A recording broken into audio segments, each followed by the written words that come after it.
there is a pending motion to set aside the first impeachment complaint.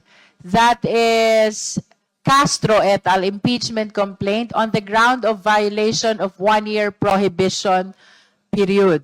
The same has been seconded, the same has been objected to as well, and we shall now proceed to divide the House.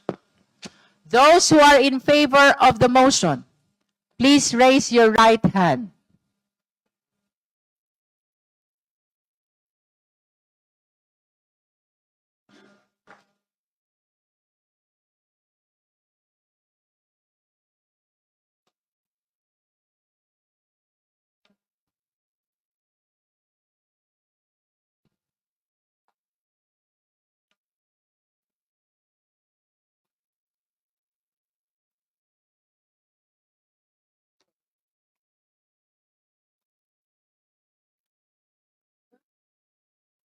You may now put down your hands.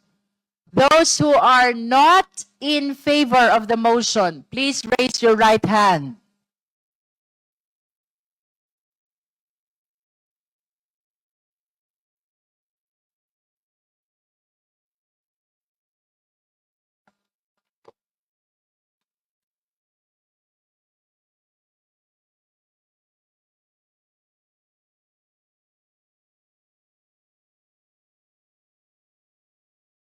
You may put down your hands.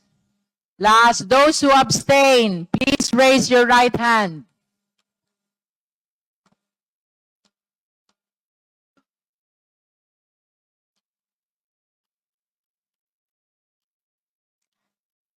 Secretariat, the result of the voting, please.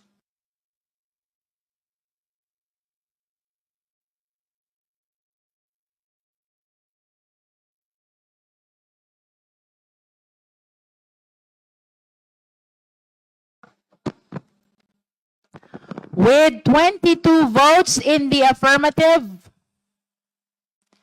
and 10 votes in the negative, with 0 abstention, the chair set aside the first impeachment complaint, the Castro et al. Impeachment complaint on the ground of violation of 1-year prohibition period.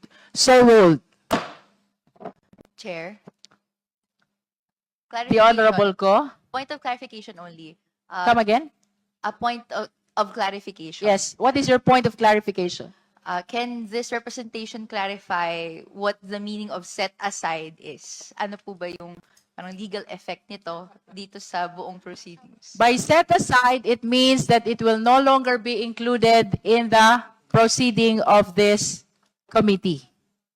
With all due respect to the endorsers of the first impeachment complaints. But of course, I wish to state for the record that I think all our endorsers are members and ex officio members of the Justice Committee, and we encourage all of you to continue actively participating in the deliberation, if not as endorser, then as esteemed members of the Justice Committee.